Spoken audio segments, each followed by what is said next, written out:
Spiritual prison is a home of lawbreakers. Watu ambao wamevunja sheria.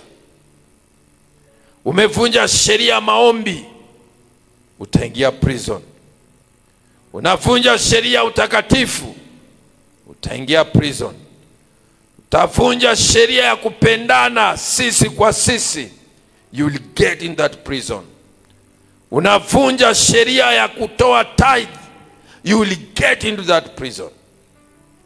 Unavunja sheria ya utu wema, utaingia, kwa sababu when you break the law, there is a place of lawbreakers. And that's why the Bible says that the Spirit of the Lord is upon me, because God has anointed me the oil to come and warn you, to come and show you the way. Jeremiah anasema ya kwamba asimama katika roundabout na uangalie njia ya zamani. Let me tell you the truth.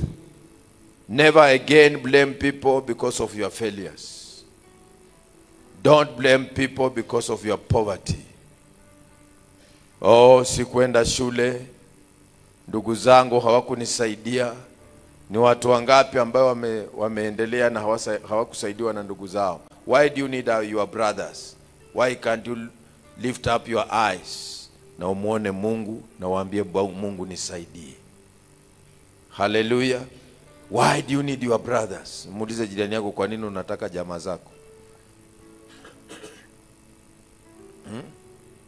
Why?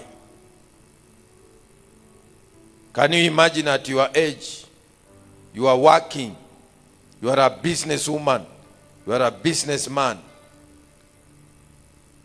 At wewe, you are one of the petitioners. Mumeenda kustakiana kashamba kababu 1 acre, and you are 10 of you. Why can't you trust God for your own? Hallelujah. Watu wajuage ya kwamba hukwenda na kupoteza, haukuchapa.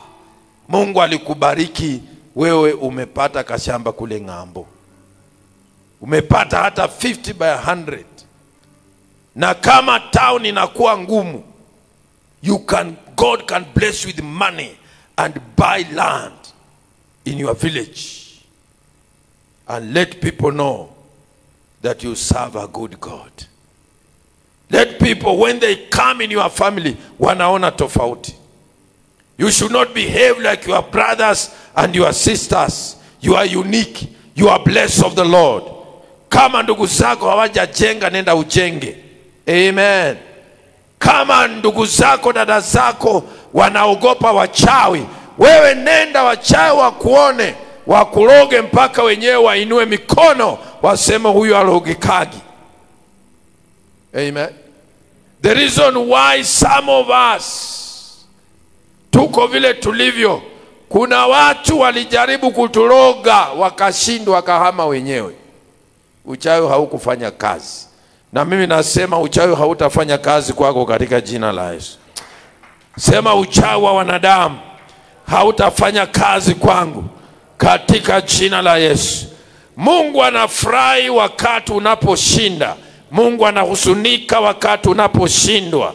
Uwe mtu ambaye unashinda vita vya kiroho. Usiingie gereza ya kiroho. Uwe mtu utatoka katika gereza ya kiroho. Hallelujah.